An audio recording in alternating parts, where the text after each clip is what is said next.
നമസ്കാരം, ഞാൻ എക്കോസ്റ്റാർ water tank കമ്പനിയിൽ നിന്നാണ്. ഇത് ഞങ്ങളുടെ സിങ്ക് അലൂമിനിയം ടാങ്കാണ്. അപ്പൊ നിങ്ങളെല്ലാവരും കണ്ടിട്ടുണ്ടാവും. ഇത് ഞങ്ങൾ ഉപയോഗിക്കുന്ന ഷീറ്റ് എല്ലാം ടാറ്റയുടെ ബ്ലൂ സ്കോപ്പ് സിങ്ക് അലൂമിനിയം ആണ്. 0.8 mm തിക്നെസ്. പിന്നെ ഇതിന്റെ ലൈനർ, ഇൻസൈഡ് ലൈനർ പിന്നെ SRF-ന്റെ ലൈനറാണ്. രണ്ടും ഇന്ത്യയിലെ തന്നെ ലീഡിംഗ് ബ്രാൻഡുകളാണ്.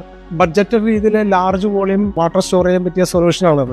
ഉദാഹരണത്തിന് പറഞ്ഞാൽ നിങ്ങൾക്ക് ഏലത്തോട്ടം, പ്ലൈവുഡ് കമ്പനികൾ, റേഞ്ചിലുള്ള കമ്പനികൾക്കൊക്കെ ഫയർ ഫൈറ്റിംഗ് പർപ്പസിനും റെയിൻ വാട്ടർ ഹാർവസ്റ്റിനൊക്കെ ഉപയോഗിക്കാൻ പറ്റിയ പെർഫെക്റ്റ് ടാങ്ക് ആണത്. ഇപ്പൊ അവൈലബിൾ ആണ്. നമുക്ക് വെൽ എക്സ്പീരിയൻസ്ഡ് ക്രൂ ഉണ്ട് ഇത് ഇൻസ്റ്റാളേഷൻ കാര്യങ്ങൾക്കൊക്കെ. അപ്പൊ നമുക്ക് ഇതിന്റെ ബഡ്ജറ്റ് എന്ന് പറഞ്ഞാൽ ഏകദേശം പെർ ലിറ്റർ 8 to 10 rupees ഒക്കെ വരുള്ളൂ. അപ്പൊ നിങ്ങൾക്ക് അറിയില്ല, സ്റ്റെയിൻലെസ് സ്റ്റീൽ വാട്ടർ ടാങ്കിന് അറൌണ്ട് 25 rupees ഒക്കെ വരുന്നുണ്ട്. അപ്പൊ നിങ്ങൾക്ക് ഫയർ ഫൈറ്റിംഗ് അല്ലെങ്കിൽ റെയിൻ വാട്ടർ ഹാർവെസ്റ്റിംഗിലൊക്കെ ലാർജ് വോളിയം ടാങ്കിനെ എക്കോസ്റ്റാറിനെ സമീപിക്കുക. വളരെ ക്വാളിറ്റിയോടും സമയബന്ധിതമായിട്ടൊക്കെ നിങ്ങളുടെ ടാങ്ക് ഇൻസ്റ്റാളേഷനൊക്കെ ചെയ്തു തരുന്നതായിരിക്കും വാറന്റിയോടുകൂടി. നന്ദി, നമസ്കാരം. Thank you.